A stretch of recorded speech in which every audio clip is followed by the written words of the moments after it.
I had an incident on the way home yesterday that was with a homeless person. And then I'll tell you more about that in a bit. Then, when I got home, I was doing some reading, and I was reading a lot of what was being said on the right about Jordan Neely. And it horrified me, folks. It really horrified me. The things that they're saying, the lies that they're just blatantly making up. Then I saw some of what the left was saying. And they were there were lies being made up on the left.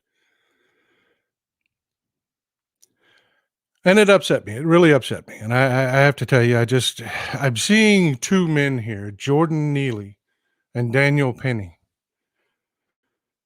And people are taking their lives and they're making them their own. They're using them for their own gains. And it just enraged me. And when I saw Jordan Neely's funeral today, well, it just sent me over the top. And I just wanted to talk about this. That's why we're doing this special broadcast of Coffee with Texas Paul. I know we normally do this Sunday morning, but I really wanted to talk about this. And before we get started, before we get into it, I want you to know at the end of this, as always, there will be a roundtable, but it's going to be one of the most important roundtables that you and I have ever had, folks. For you folks in chat, I really, really, really want your input. I'm going to have a question for you at the end, and I would like to talk about it. So let's go ahead and get started. Let's get into it. Let's talk about what's going on here. Grab your coffee, or as in my case, your soda, and let's get started.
If you aren't aware what got us here, if you don't know what we're talking about, what's going on, let me fill you in. Let me fill you in. On May 1st, Daniel Penny was riding the F train. If you're not familiar with New York or what the F train is, the F train runs from down by Coney Island and the Brighton Beach area up through Brooklyn, up and crosses over into Manhattan, and then makes a hard right and goes out to Queens, or Long Island, where Daniel Penny lives. On that route,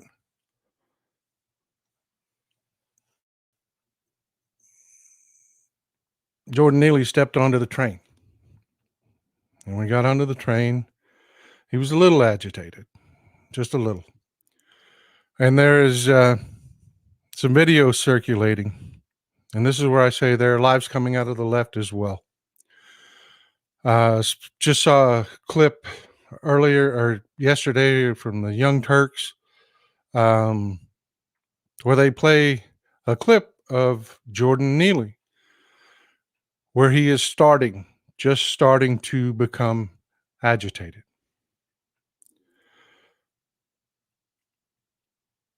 They don't show, there isn't video of what happens from the beginning to what eventually leads to his demise. And if you're unaware, what has happened is, after scaring some of the passengers, Daniel Penny gets up behind Jordan Neely. He puts him in a chokehold, and it is a chokehold. There, some people are trying on the right are trying to say, "Oh, it wasn't a chokehold." It is a chokehold. It was what he was taught to do in the Marines, and we're going to talk more about that in a minute.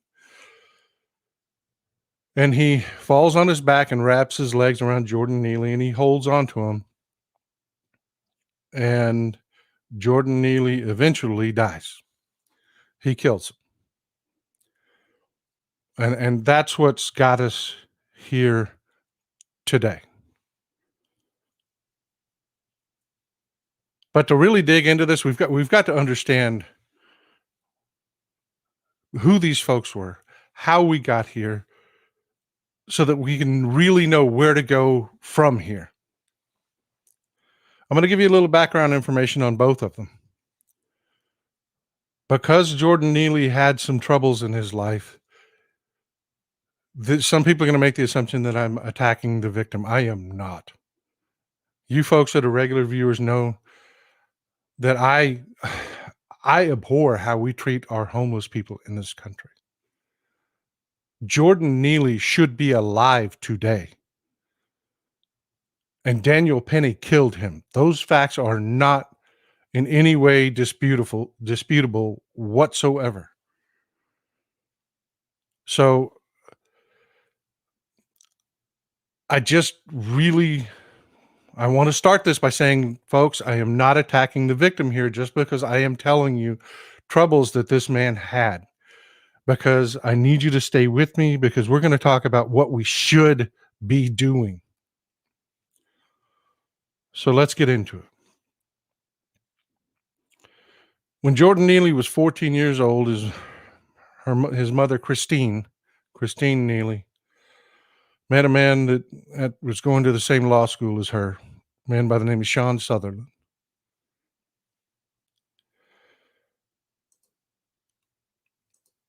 Sean Sutherland eventually killed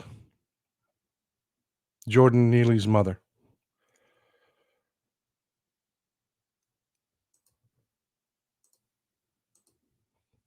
This is Sean Sutherland. Jordan Neely had to testify at that trial. He was 18 years old when Sean Sutherland was finally convicted for murdering his mother.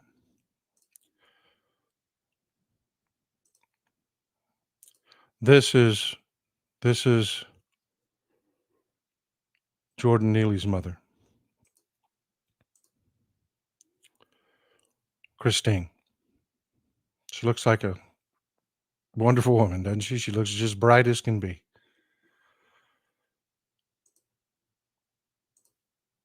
Sean Sutherland strangled Jordan Neely's mother to death, then shoved her in a suitcase, took her out on the Hudson Parkway and dumped it when he was 14 years old. And it broke him. It did. It broke Jordan Neely. He loved his mother dearly. And he felt as though he should have been there to protect her. Although by looking at Sean Sutherland, I don't think there's much he could have done. Jordan Neely looks to be about 125 pounds soaking wet. Although he didn't immediately show signs of violence, and it did put violence into him. As you could imagine, it would be very, very difficult not to just have your mother murdered, but to be treated that way, just shoved in a suitcase and dumped out on a damn highway.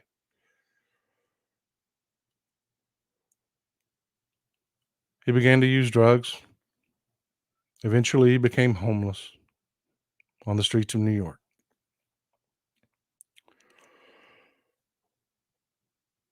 And we failed him. We failed him completely. I failed him. You failed him. The people of New York failed him, just like we fail homeless people across this country every day. Because what happened to Jordan Neely is what happens to homeless people across this country. He was abandoned, almost feral. And as you know, if you deal with the homeless situation, like I have wonderful friends that help the homeless here in the area where I live. And they just the the kind of work they do is that it's priceless. It is priceless because a homeless person, what happens to them is the same thing that happened to Jordan Neely. You start to accrue an arrest record, which makes it even more difficult to maintain a job, to maintain a home. And the right, again, they're lying through omission on this one. Love to point out that he had 42 arrests. That's a lot for anybody. But folks, if you become more familiar with the homeless problem, you will see that they end up with tons of petty arrests like Jordan Neely did. Of those 42 arrests, most of them were just silliness. An open container arrest. I mean, they just one small minor infraction after another, and just keeps adding up and adding up.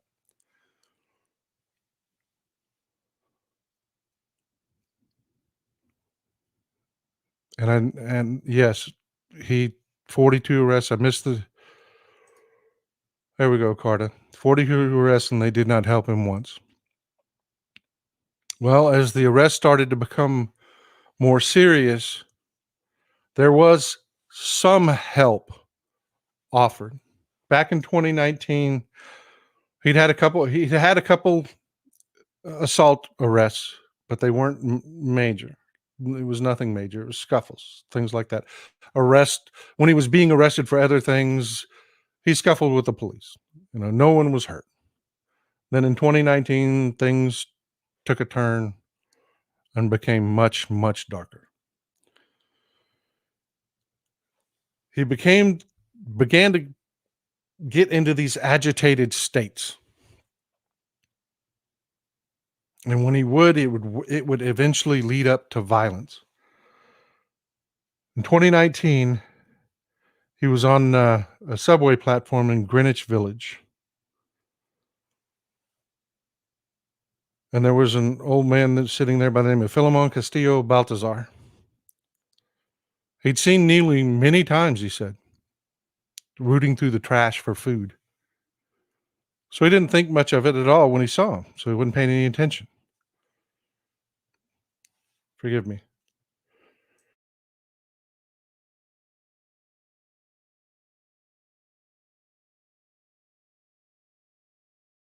Throat's a little dry. So Mr. Baltazar didn't think much about it. This is an elderly man, but he'd seen Neely before. He wasn't violent or anything. Didn't pay attention. And when he wasn't looking, Neely walked up and hit him in the head. Bam! Assaulted him. For no reason. He didn't rob him. It was just senseless violence. And it happens. It happens with the mentally ill. It does. And it gets worse over time. Well, he was arrested and convicted. He was sentenced to rehab. But if you've never dealt with alcoholism, you're probably unfamiliar with the rehab situation in this country. It's horrific. These are horrific places. If you do not have the money to pay for a nice rehab, which most people don't, because that can cost, $15,000, $30,000. I mean, and most insurances don't cover it. And he had no insurance. Jordan Neely had no insurance.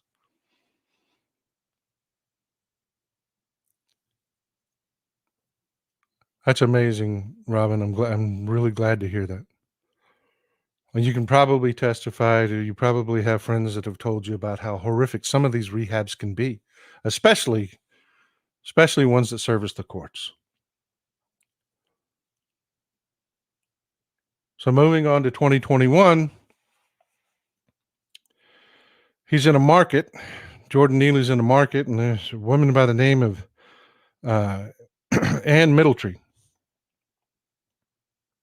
She's 65 years old.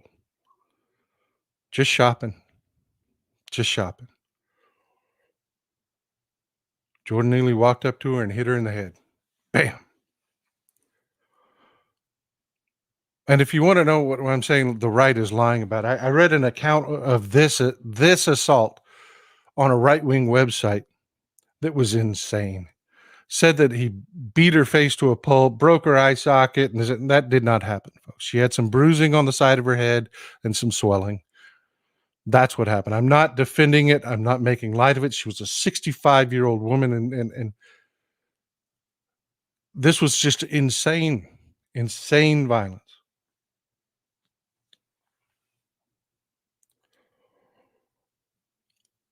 But Daniel Penny had no way of knowing any of this had been going on. No way of knowing at all. He knew nothing about Jordan Neely. Prior to this happening, he knew nothing about Jordan Neely.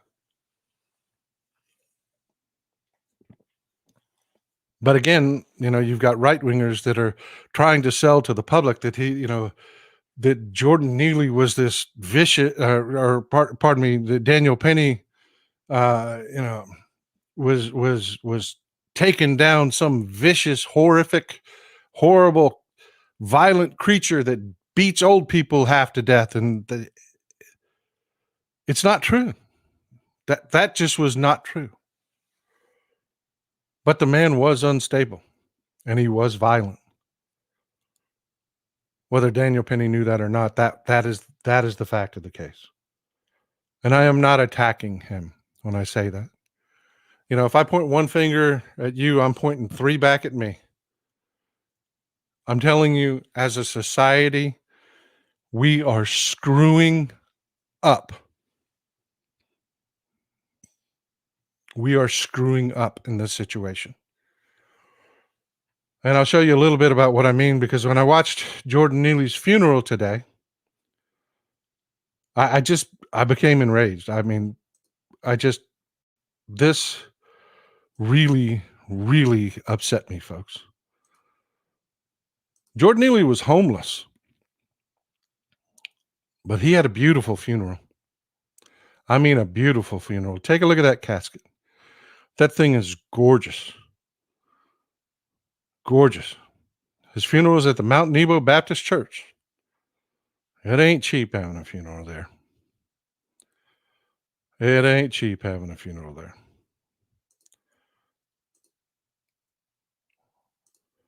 He was eulogized by Reverend Al Sharpton.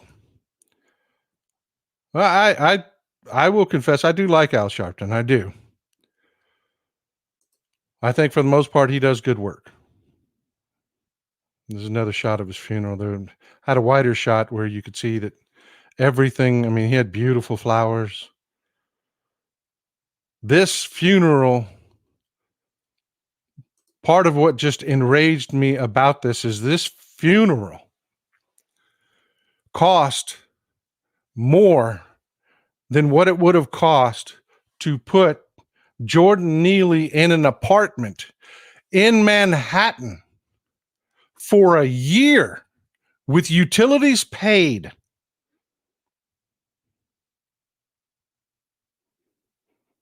And I guarantee you he would not be dead today. But I'm going to tell you this, I carry the moniker, the Merchant of Hard Truths. I'm going to tell you a hard truth. You didn't give a shit about Jordan Neely when he was alive. I didn't give a damn either. And neither did Al Sharpton, And neither did all the people that are fundraising off of his funeral. Last time I checked, he had raised over $375,000. And in a few weeks, no one's going to know where a penny of that money went. Meanwhile, everybody on my side of the aisle, I mean, I am a ride or die Democrat, are just livid that Daniel Perry was not immediately arrested and charged.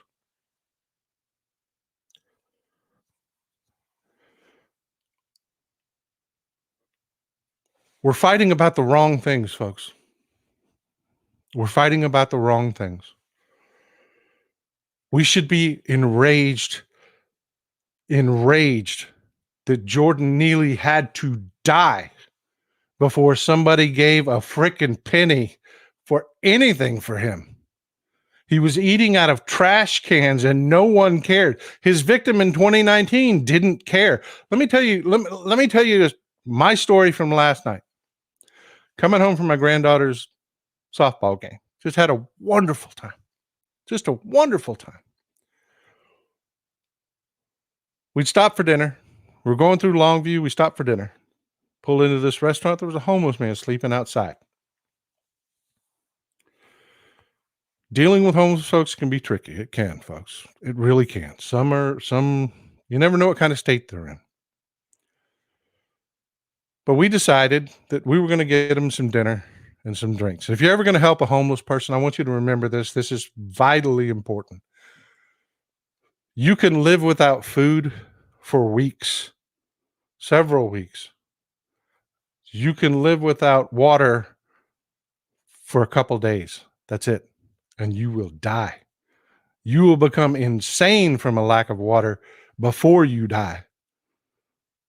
So remember this. They had sports drink on tap. I had a plan. I was going to get them dinner. I was going to get them a couple sports drinks.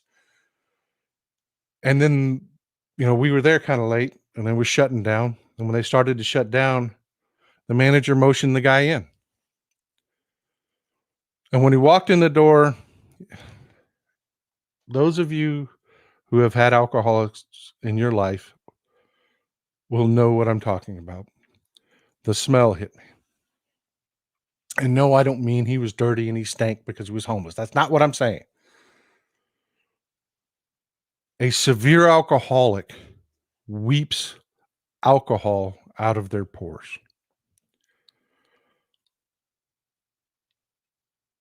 And it is a smell that is just distinct as can be. If you know what I'm talking about, you know what I'm talking about. And I had my back to the door when he walked in, and I immediately knew he was in the room. The manager made him dinner.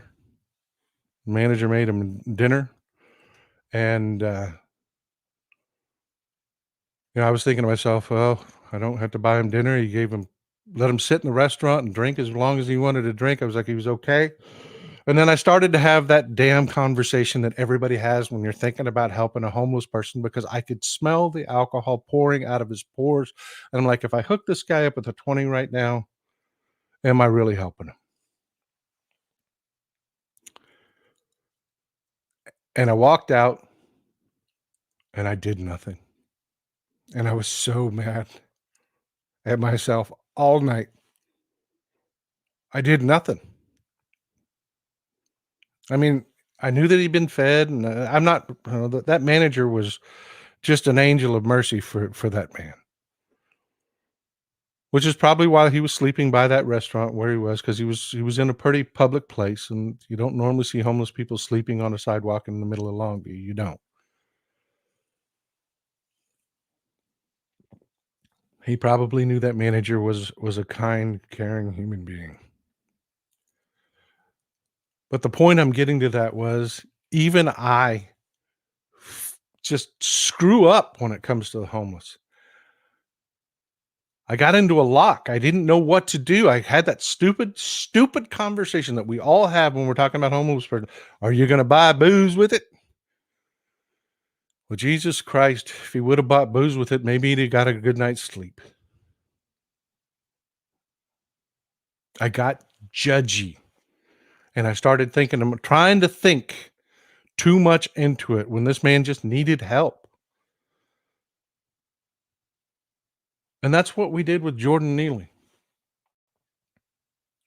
That's what we did with Jordan Neely. So he ended up on a subway car on May 1st on the F train. And when he got on the car, he was just agitated. And he was bouncing up and down, and he was making all kinds of proclamations. But according to the witnesses, and there was a journalist, by the way, name was Juan Alberto Vasquez. He's a freelance journalist that was on the train. And they said he got more agitated and more agitated and more agitated, and he started screaming at people, individual people. And he finally just screamed at everybody that he was hungry, he was thirsty, he was tired, and he didn't care anymore. He didn't care if he went to jail. He didn't care if he died. He was screaming at people. And he was scaring the shit out of them. Because if you don't deal with that, I have been around homeless people before, folks, and I have to tell you, I still take care because you don't know exactly what's going on. And if you're dealing with a homeless person and they are already agitated and upset and you have no experience with this, it will scare the living shit out of you. It will. It'll scare the living shit out of you. But you know who wasn't scared? Ann Middletree, his 2021 assault victim, when she found out about this. See, she's a creative arts therapist. She works in the New York City Health Department. She works with some of the local hospitals to help people. And she's like, I don't know why he wasn't remanded to the hospital in Brooklyn. Why did we not?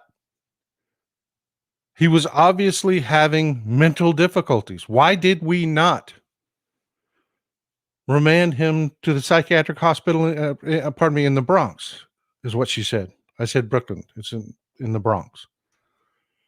This is a woman he assaulted. And she's got a good heart. She's got a good heart. Because she wants to know why we failed him. And that's the conversation we need to be having. That's the conversation we need to be having. But on the left, we're not. All we're interested in doing is that we're having this war with the frickin' right. The right wants to lionize Daniel Penny. They shouldn't. He killed this man. And he didn't have to. But I want to talk about Daniel Penny for a little bit. But please stay with me. I'm going to say some things that you may not want to hear, but stay with me to the end because it's important. Daniel Penny, when he became an adult at 18, signed up for the Marine Corps. And from 18 to 22 years old, he served with honor and distinction, became a sergeant, became an open water safety instructor in the Marines.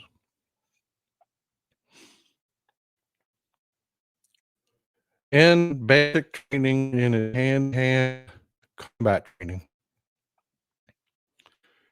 he was taught this maneuver. And if you don't know what happened specifically to Jordan Neely, if you take your arm, it's used in MMA often.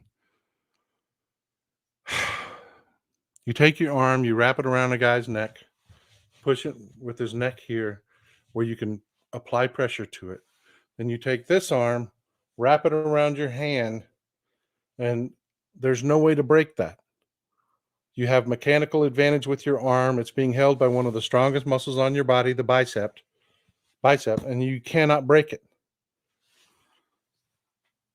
Normally, a person will lose, especially in a combat situation where you're grappling, a person will lose consciousness within seconds and they'll die in minutes. Daniel Penny was trained to do this by us. Marines aren't cops, folks. They aren't. We don't train Marines to keep the peace. We train Marines to kill.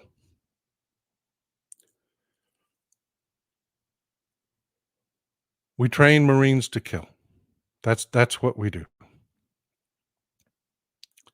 And that's what he did.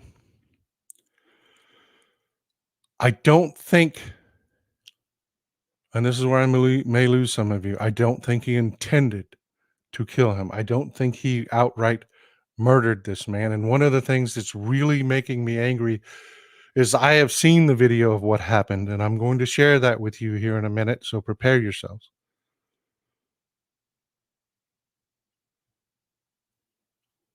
When he grabbed a hold of Jordan Neely and took him to the ground and wrapped him up, he immediately asked people to call 911. Typically not what you do when you're murdering someone.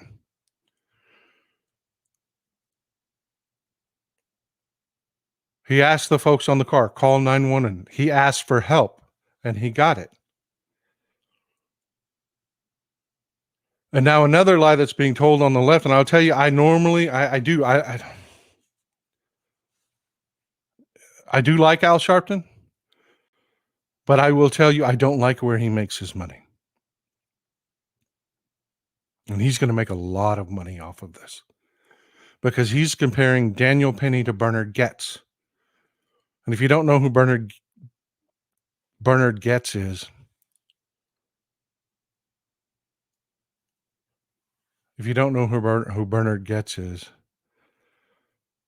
he was a guy that was on the subway back in the 80s, or pardon me, early 90s.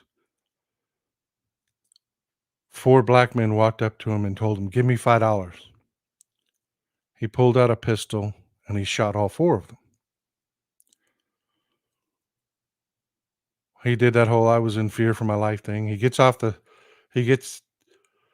subway, goes home, rents a car, drives up to New Hampshire, hides in the woods, breaks the weapon up that he used into pieces and goes and throws it out into the woods in separate places. When they finally arrested him, he said some very, very horrific things. It's a quote that right-wing homosexuals still use today. He said, my problem was I ran out of bullets. He said he wanted to keep shooting these guys. He said he wanted to gouge one of the guy's eyes out. That's a statement that he made.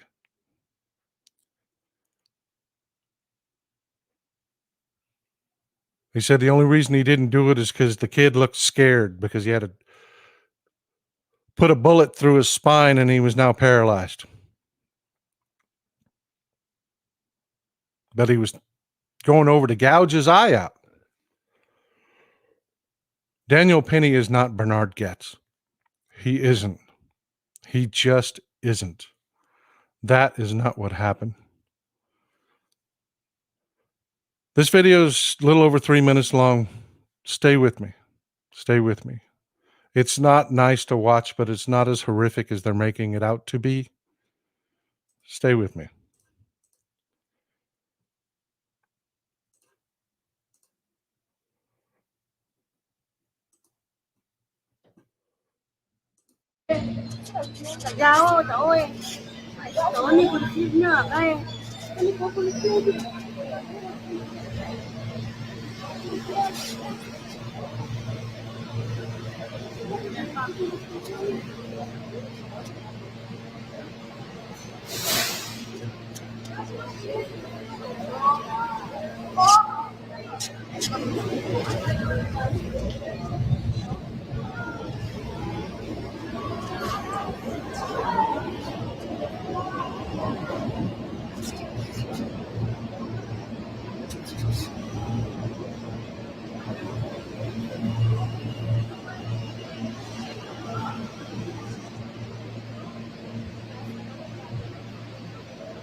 Where are the cops? The cops.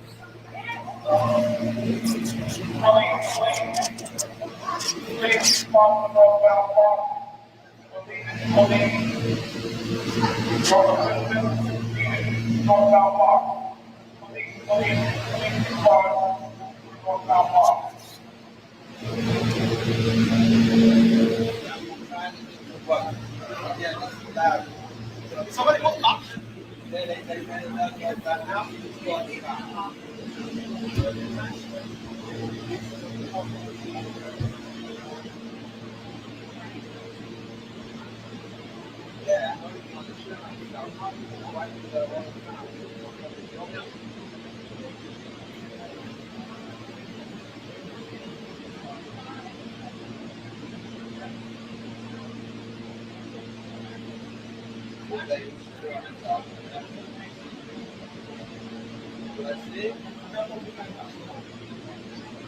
No, that shit on stuff. Bad enough to go. My wife is ex-military. You go on to kill him now. He's gonna defecate on himself. He's not.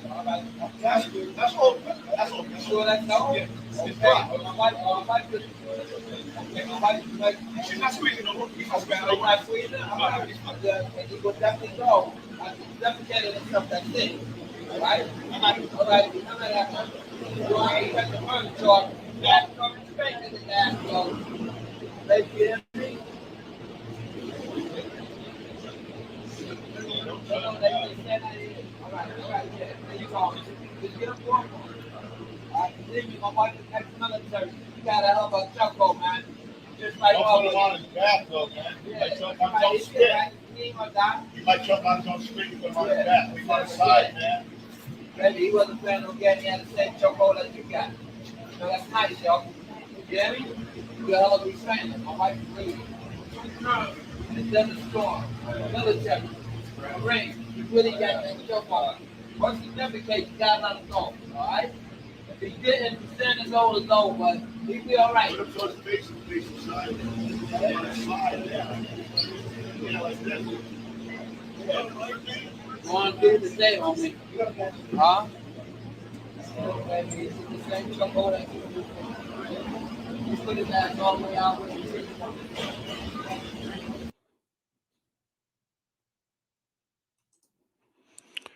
Well, now you've seen it for yourself, folks.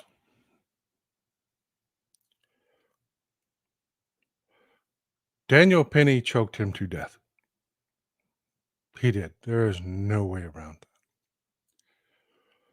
But I do not believe you can watch that video and conclude that it was his intention to choke him to death. A couple of things that I'll draw your attention to was that Jordan Neely was moving right up until the last second. When it was over, they were all talking to him like he was still alive. No one believed that he had just died there. Daniel Penny walks over to him and raises his arms, which is common to do when you're reviving someone. You raise their arms to increase their lung capacity. But that does not change that Daniel Penny just choked that man to death.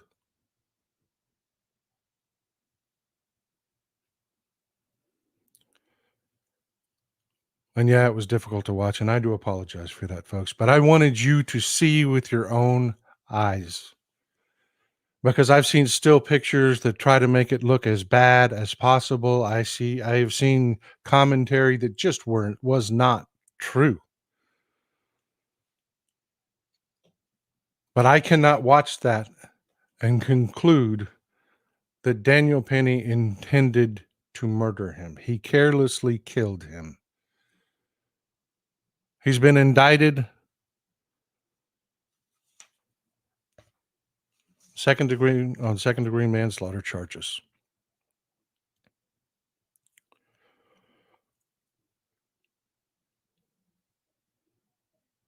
And he should be. He should be. But the maximum sentence for that crime is 15 years. 15 years in prison. And this is the question. I told you I would have a question for you at the end.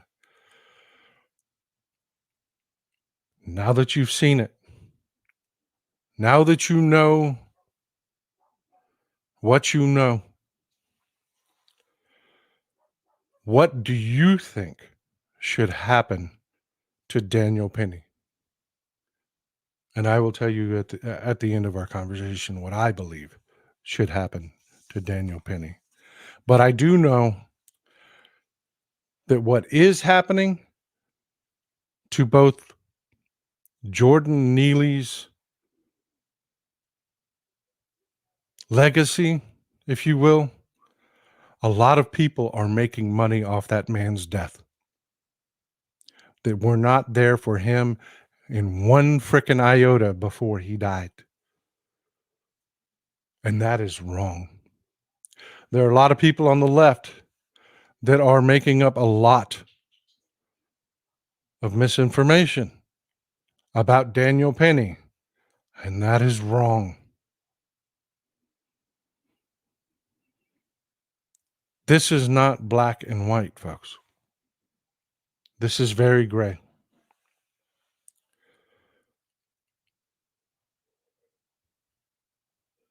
So my question to you is, what should happen to Daniel Penny? What do you think should happen?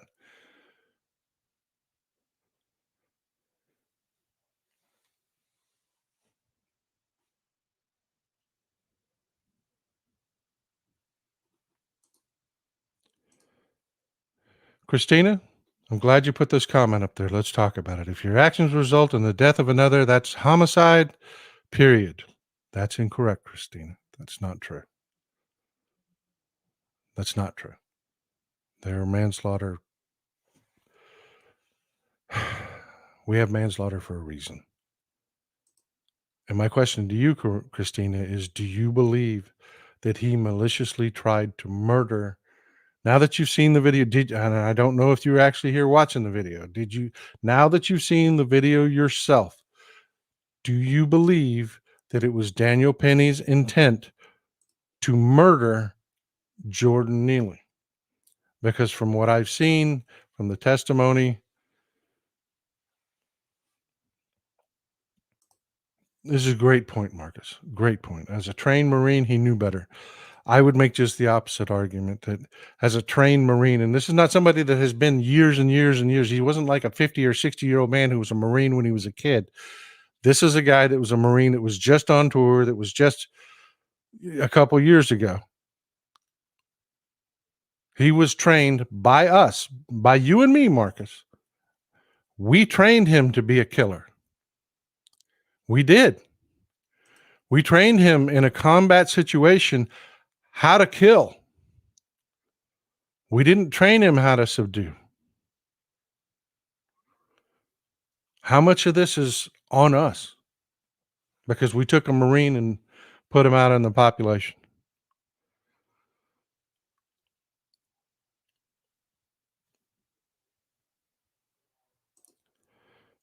Yeah, Chris, I agree. Jordan Neely should be alive today. And that's the argument.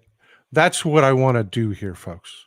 That's what I want to do here. That's why I'm doing it. Believe me, this does not get me an audience. This does not help me professionally at all to have this conversation. It does just the opposite. People want to hear what they want to hear usually. Thank God we're Democrats, because usually that means, I can say that and be right at the same time. I can't do that here. I can't tell everybody what they want to hear because, yes, this man obviously needed help. The line Al Sharpton used when they eulogized him was that he, let me see if I have it written down. I don't want to get it wrong. It says Jordan Neely was screaming, but he was screaming for help. I would argue he was screaming for help years before he stepped onto that train car.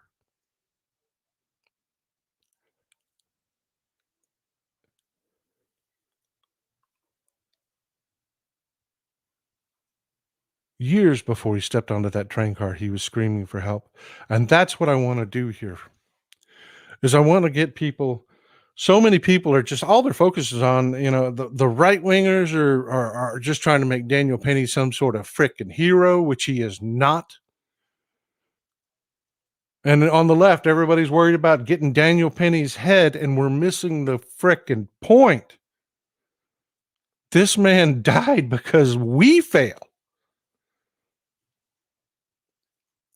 Because we failed.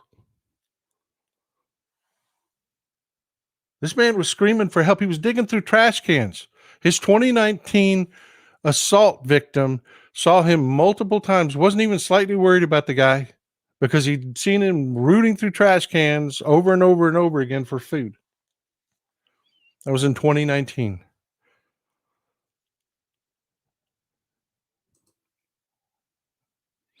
Thank you, Spin Cycle Dragon. That's the point I'm trying to make, and where I really want to leave you folks is that we failed Jordan Neely. We trained his murderer. I can't call him a murderer. I can't. Not after seeing what I've seen. Killer. We trained his killer.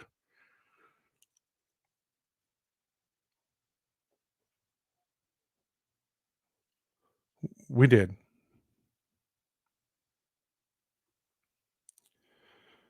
We failed Jordan Neely, and we trained his killer.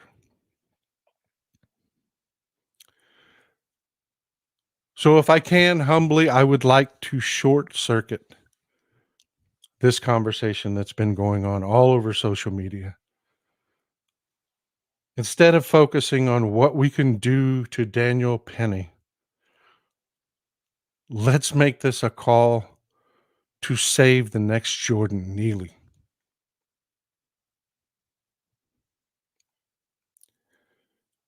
Because I guarantee you, last night I screwed up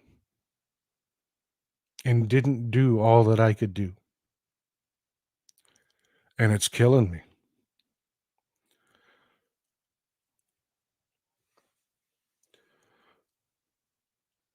This is why I love you folks. You are the best audience. You really are. This is why I love you folks.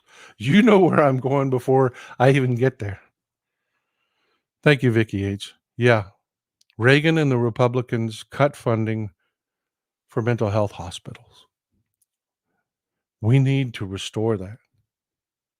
There needs to be a Jordan Neely Act. Not a let's cut Daniel Penny's head off act. We need a Jordan Neely Act to restore the funding for these mental health hospitals. Jordan Neely's own assault victim wanted that for him. 65-year-old woman.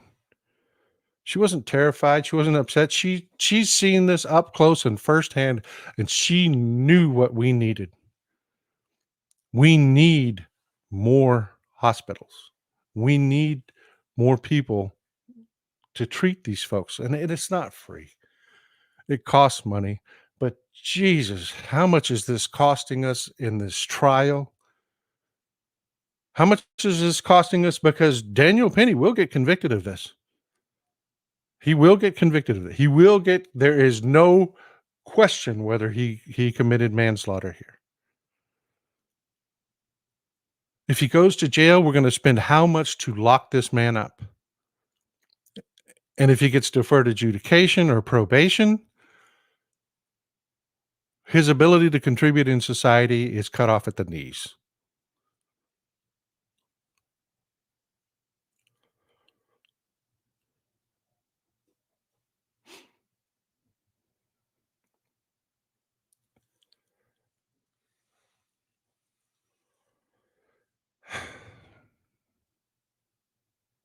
I just read a comment that just disheartened me. I'm sorry. I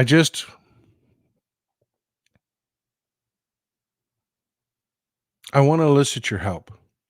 I really want to elicit anybody that sees this. I want your help.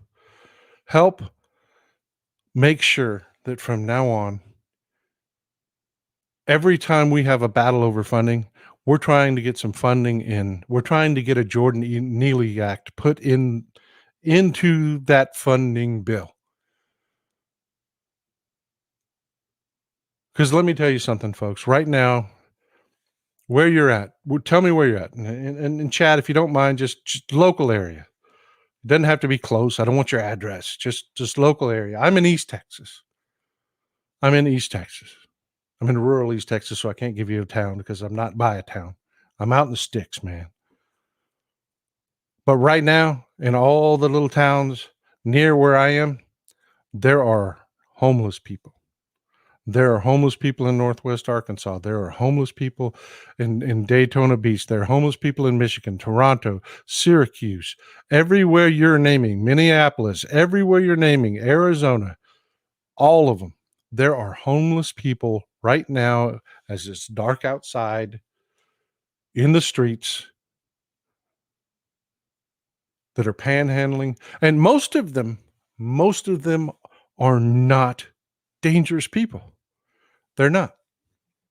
There are addiction problems. There are just got screwed by life problems. And of those people, we can help most of the homeless people relatively cheaply and easily if we just get the spines to do it. You know, if we just get the spine to do it, we can really help people. There's a lot that are not the Jordan Neelys of the world that are having deep mental crises that come from, I don't know, your mother being murdered, thrown in a suitcase, and dumped on a highway. But you know what? The longer we leave them out there, the more horrific things they've seen, because the vast majority of homeless people aren't violent, but they are victims. You know what broke my heart? One of the most prevalent things you see about with female homeless people, they sleep with their shoes on. They sleep with their shoes on. They will not take them off because if something happens, it's easier to fight and run.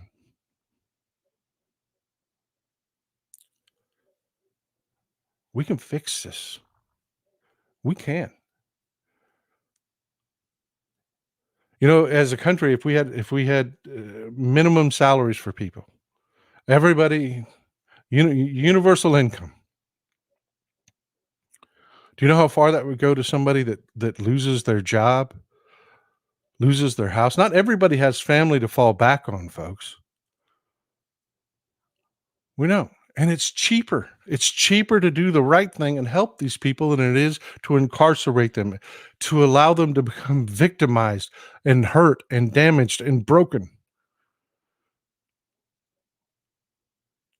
With a little bit of an investment, we can get people back into our society that contribute to our society and help us all. You know, I say it over and over and over again. We all do better when we all do better. That includes homeless people. And think about how much easier the problem would be if we could just take the folks where it's just financial circumstances or a substance abuse problem. If we decriminalize drugs, just so many things that we could do easily to not have another Jordan Neely. But we just got to care enough. We just got to care enough. And that's your average right winger right there. Thanks, Denise, for showing up and showing us who you are. No responsibility for your fellow man. Am I my brother's keeper? You bet your ass I am. Because that title, American, means something to me. You know, I don't even give up on the dumbass right wingers. I despise them and I want them out of my government. But they're my fellow Americans and I want them to have a decent life. So, folks, I appreciate you being with me here on a Friday evening. I don't normally do a show on Friday evenings, and I'm sorry this was so abrupt, but this just, when I saw that funeral today and I saw all that money being spent on his death, and I know what it would have meant if we'd have spent it on him in his life. We could have housed him in New York, in freaking Manhattan.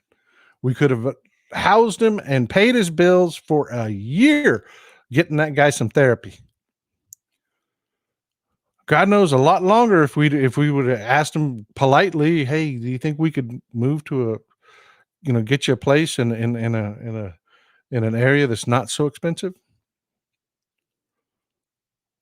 There are solutions. We just have to have the will and the wherewithal to do them. We do. We do. And I know you're good folks. You really are. I know, and I appreciate Max. I appreciate this comment so much. Does that include the morons that vote for Greg Abbott? I want those morons to never have a representative in government that they want to elect again. I want every Republican out of our government forever so that a real opposition party can spring up. But yes, Max, for them to, I want them to live their best lives away from the levers of power. And I think you do too.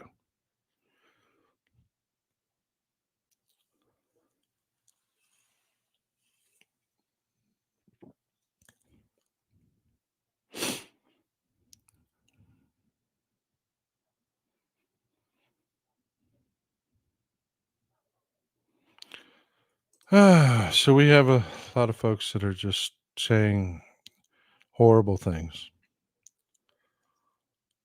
talking about the deserving poor and things like that. Basically, they're preaching it's okay to just let them die. And that's what they're preaching on the right, folks, that it was a good thing that Jordan Neely died. That's what they're saying. That's who they are. So you know your job. Make sure the guy that guy wanted in our government never gets there. Every election, every position, not just the big ones, local, top to bottom, you vote blue, you vote Democrat, and we can fix all this. We can fix all this. Anyways, folks, I love you. Thank you for coming out. Y'all have a wonderful evening, and I hope you have a great weekend, even you right-wing MAGA turds. Old Texas Paul out. Before you go, hit that like button, hit the subscribe button. It'll help get this message out. Have a good night.